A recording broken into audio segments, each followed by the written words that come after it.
बोलते हम 400 सीट लाएंगे। अरे भैया कहां से लाओगे?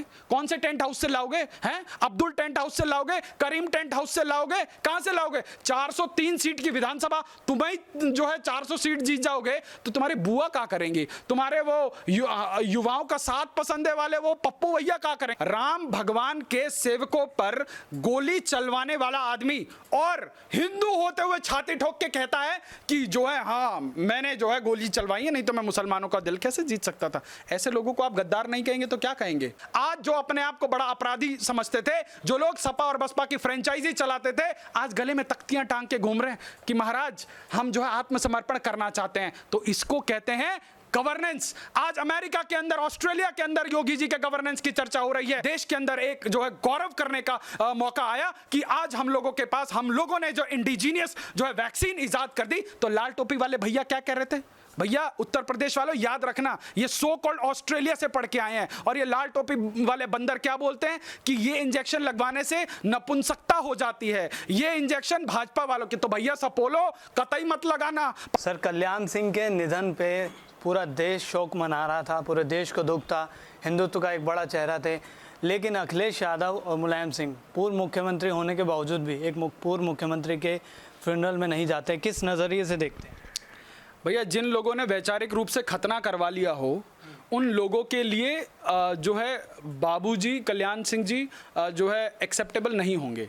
क्योंकि समस्या क्या है कि अगर बाबूजी की अंत्येष्टि में चले जाते तो दाढ़ी टोपी वालों का वोट कैसे मिलता, उनका दिल कैसे जीता जाता? जिनके पिताजी ने ये बयान दिया हो कि मुसलमानों का जो है दिल जीतने के लिए मैंने हिंदुओं पे जो है गोली चलवाई, आप सोचिए ये कैसी विचारधारा है? ये तुष्टीकरण की पराकाष्ठा नहीं है तो क्या है? आज आप बताइए, एक जो है सामान्य शिष्टाचार में भी एक पूर्व मुख्यमंत्री के निधन पे सबको जाना चाहिए, इररिस्पेक्टिव ऑफ पार्टी पॉलिटिक्स।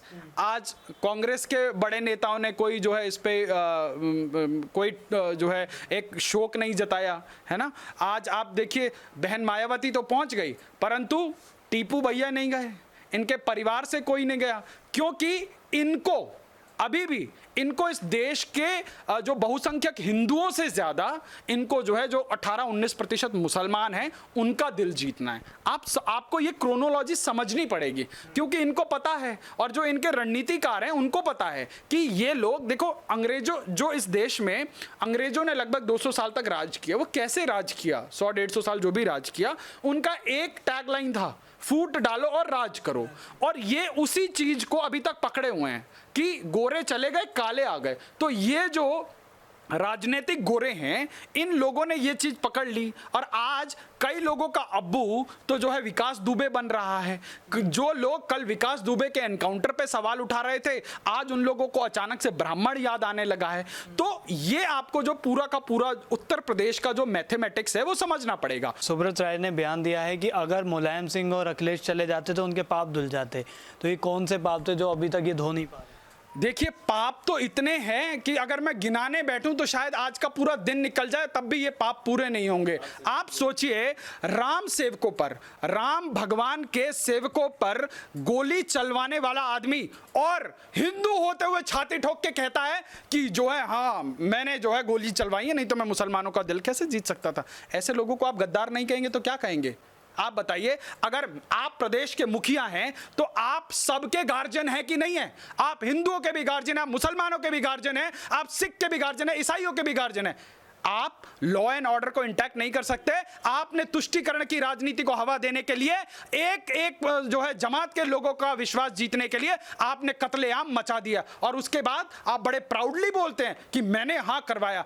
क्या ऐसे लोगों के ऊपर जो है हत्या का मुकदमा होना चाहिए कि नहीं होना चाहिए? परंतु आज ऐसे पापियों का न्याय भगवान के दरबार में होगा। आज आप देखिए, आज कल्याण सिंह जी ने उस कुर्सी की अहमियत को जो है उन्होंने लात मार दी और उन्होंने कहा कि जो मेरे राम के काम में नहीं आ सकता वो मेरे काम में नहीं आ सकता। और जो उनकी इच्छा थी कि उनके जीते जी भव्य राम लला का मंदिर का निर्माण हो, हाँ हम लोगों ने ये दम्भ नहीं दिखाया कि जी हम बहुसंख्यक हैं, हम कुछ भी कर सकते हैं। हम लोगों ने सड़कों पर उतर के दंगा नहीं मचाया। हम लोग पिछले 500 साल से लड़ाई लड़ रहे थे, हम लोग जो है कानूनी लड़ाई लड़ रहे थे और आज कानूनी दस्तावेजों के साथ देश के सुप्रीम कोर्ट में हम लोग जीत के आए। और आज आपने देखा योगी जी के नेतृत्व में जिस दिन जो है ये आया, जिस दिन ये वर्डिक्ट आया, उत्तर प्रदेश के अंदर एक गोली नहीं चली, एक गोली नहीं चली। और ये लोग इनका आप कार्यकाल याद कीजिए, मुजफ्फरनगर का कांड याद कीजिए, क्या हाल था, क्या कितने दंगे होते थे, 600 से अधिक बड़े दंगे हुए, छोटे मोटे दंगे मिलाऊं तो 2500 दंगे हुए थे इनके 5 साल के कार्यकाल में। आज उत्तर प्रदेश के अंदर कोई दंगा तो करे, योगी जी उसकी प्रॉपर्टी भी कुर्क कर लेते हैं और फोटो चौराहे पर लगा देते हैं। तो लॉ एंड ऑर्डर ऐसे चलाया जाता है। आज जो अपने आप को बड़ा अपराधी समझते थे, जो लोग सपा और बसपा की फ्रेंचाइजी चलाते थे, आज गले में तख्तियां टांग के घूम रहे हैं कि महाराज हम जो है आत्मसमर्पण करना चाहते हैं। तो इसको कहते हैं गवर्नेंस। आज अमेरिका के अंदर, ऑस्ट्रेलिया के अंदर योगी जी के गवर्नेंस की चर्चा हो रही है। ऑस्ट्रेलिया के सदन में एक सांसद कहता है कि काश हमें योगी जी कुछ दिनों के लिए हमारे देश के प्रधानमंत्री बन जाए। तो इसको कहते हैं कि अपने काम का लोहा मनवाना। और आज प्रदेश की जनता अब इस जात पात के झांसे में नहीं आने वाली। प्रदेश का ब्राह्मण भी प्रबुद्ध है, प्रदेश के अंदर ओबीसी भी प्रबुद्ध है, हर जात संप्रदाय का व्यक्ति आज सब लोग जो है सद्भावना चाहते हैं, सब लोग शांति चाहते हैं, सब लोग प्रदेश का विकास चाहते हैं। और प्रदेश का विकास कैसे होगा? जब ऐसे जाहिल लोगों के ऊपर कानून का डर होगा, जब ये डर होगा कि यदि हम सड़कों पर निकलेंगे तो योगी की सरकार जो है लाल कर देगी हमें, हमारी संपत्ति कुर्क हो जाएगी और चेहरों जो है शहरों के चौराहों पर पोस्टर लग जाएंगे। तो आज ये डर है। और हाँ, अगर किसी को ये डर लगता है तो ये डर बहुत अच्छा है, चाहे वो मुनव्वर राणा हो, चाहे कोई सड़क पर जो है पंचर लगाने वाला व्यक्ति हो, क्योंकि इनके पूरे के पूरे संप्रदाय में एक ही फिलॉसफी चलती है कि हम आसमानी किताब से चलेंगे। भैया आप बिल्कुल चलिए, हमारे देश का संविधान आपको आपकी धार्मिक स्वतंत्रता की आजादी देता है, परंतु आजादी ये नहीं देता है कि आप झुंड में बाहर निकलेंगे, आप रेलवे की पटरियों को जाम करेंगे, आप हाईवे को जाम करेंगे और उसके बाद आप जो है अपनी ताकत दिखाएंगे। क्योंकि अगर इस देश के अंदर ऐसे ही ताकत दिखाने से अगर काम चलता तो देश के अंदर 80% बहुसंख्यक समाज भी है जो बहुत ज्यादा सहिष्णु होकर काम करता। हम लोग सर्वे भवन्तु सुखिनः सर्वे सन्तु निरामय की बात करते हैं, हम लोग वसुधैव कुटुंबकम की बात करते हैं। आज विश्व के अंदर यदि भारत की जय जयकार होती है तो आज हम कोरोना में होते हुए हम अमेरिका से लेकर 100 से अधिक देशों को हाइड्रोक्सीक्लोरोक्विन देते हैं। आज हम लोग अपने देश के लोगों को वैक्सीनेशन देते हुए विश्व के 50 देशों को वैक्सीन देते हैं जिनको कोई नहीं दे रहा होता। तो ये भारत का जो है जो सनातन एक परंपरा है, यही परंपरा है और इसी परंपरा के तहत आज प्रदेश के अंदर अमन चैन और भाईचारा कायम है। मुझे लगता था अखिलेश यादव जो है ऑस्ट्रेलिया से पढ़ के आए हैं, एक युवा व्यक्तित्व है और जो है एक युवा जो है एक नई जनरेशन को एक नया विजन देगा।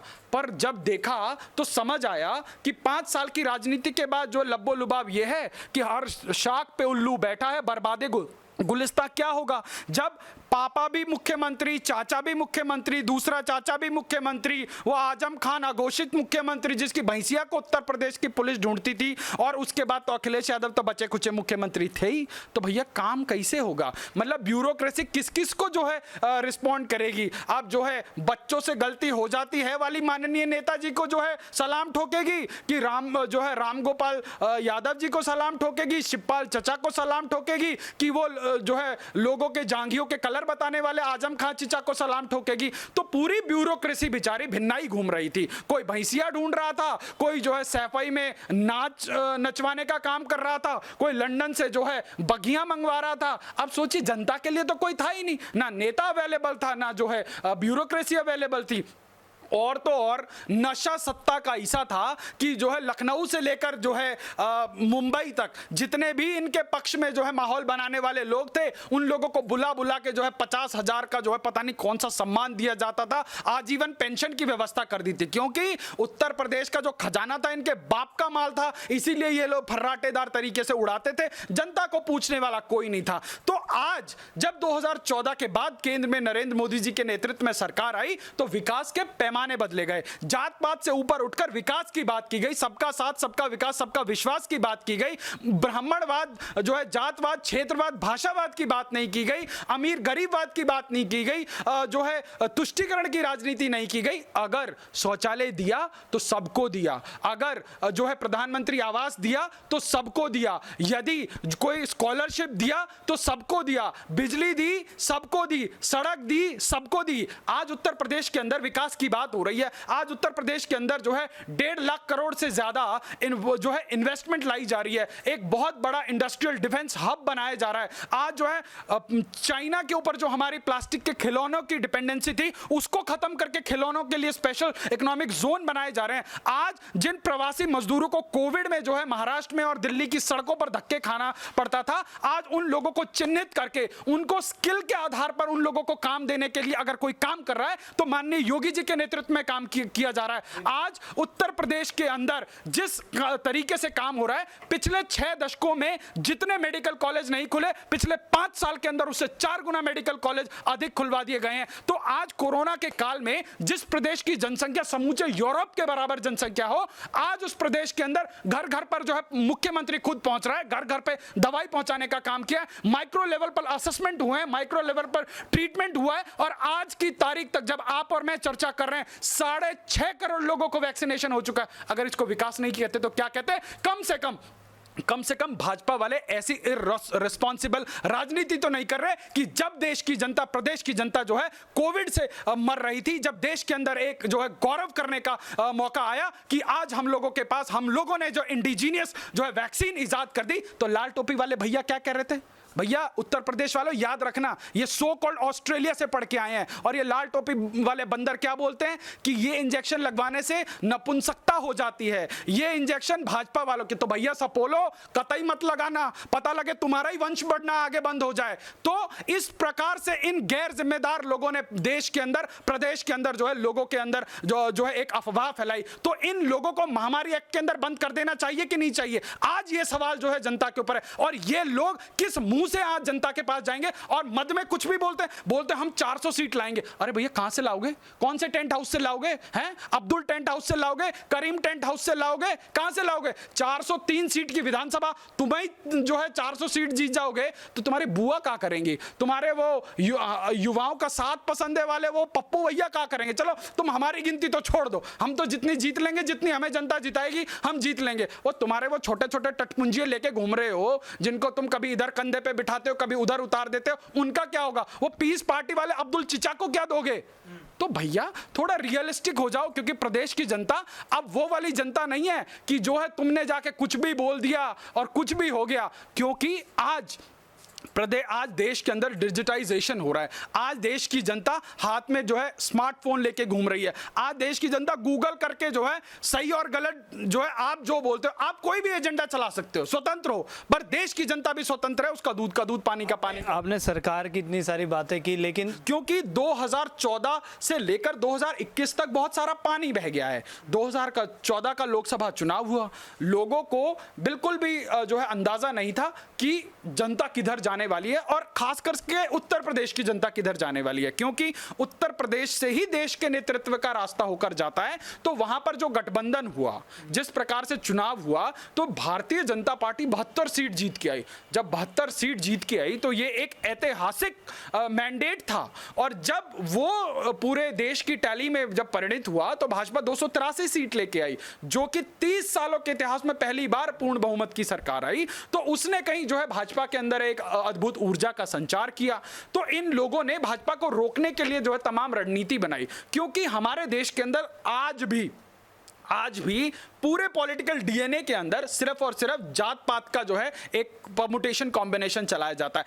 आज आप अखिलेश यादव से पूछते क्यों नहीं है कि आज कोई जो अपने आप को बहुत बड़ा अनबायस पत्रकार बोलता है, वो जाके अखिलेश यादव से ये क्यों नहीं कहता है, ये क्यों नहीं पूछता है कि आप विकास के मुद्दे पर जो है चुनाव लड़िए, आप विकास के मुद्दे पर डिबेट कीजिए। जैसे ही विकास की बात आएगी, अखिलेश भैया क्या बात करेंगे कि जी हमने विकास किया था, ये तो जो है शिलान्यास कर रहे हैं। हाँ, तुमने विकास किया था, एक सड़क बन रही थी 5,000 करोड़ की और तुमने उसको जो है 15,000 करोड़ में बनाया था, है ना। और तुमने आज इन लोगों को परेशानी है, इन लोगों को क्या परेशानी है कि कोविड के वैक्सीनेशन के उसके ऊपर सर्टिफिकेट के ऊपर मोदी जी का जो है वो क्यों है, फोटो क्यों है, परंतु इन लोगों ने जो है जो लैपटॉप बांटे उस पे अपना और अपने पिताजी का फोटो छपवाया, उससे इन लोगों को कोई परेशानी नहीं है। अरे भाई, दूसरों को सवाल उठाने से पहले कम से कम अपनी गिरेबान में तो झांक के देखो कि सवाल क्या कर। 2022 में अखिलेश चुनौती साबित होंगे? अखिलेश निश्चित रूप से बहुत बड़ी चुनौती साबित होंगे। अखिलेश अपनी पार्टी वाले लोगों के लिए चुनौती साबित होंगे, भाजपा के लिए कोई चुनौती नहीं है। भाजपा के लिए सिर्फ और सिर्फ ये चुनौती है कि जो पिछले कई सालों में जो उत्तर प्रदेश उत्तम प्रदेश बना देना चाहिए था, जो उत्तर प्रदेश के अंदर जो है लोकतांत्रिक व्यवस्थाओं का दोहन हुआ था, जो उत्तर प्रदेश के अंदर जो वहां के इंफ्रास्ट्रक्चर को डेवलप नहीं किया गया था, वो आज योगी जी के जो है नेतृत्व में, केशव प्रसाद मौर्य जी के नेतृत्व में, दिनेश शर्मा जी के नेतृत्व में, प्रधानमंत्री के जो है नीतियों को अनुसरण करते हुए जो आज काम किया जा रहा है, आज उत्तर प्रदेश पुनः उत्तम प्रदेश बनने की राह पर अग्रसर है। बहुत बहुत शुक्रिया सर समय देने के लिए, धन्यवाद।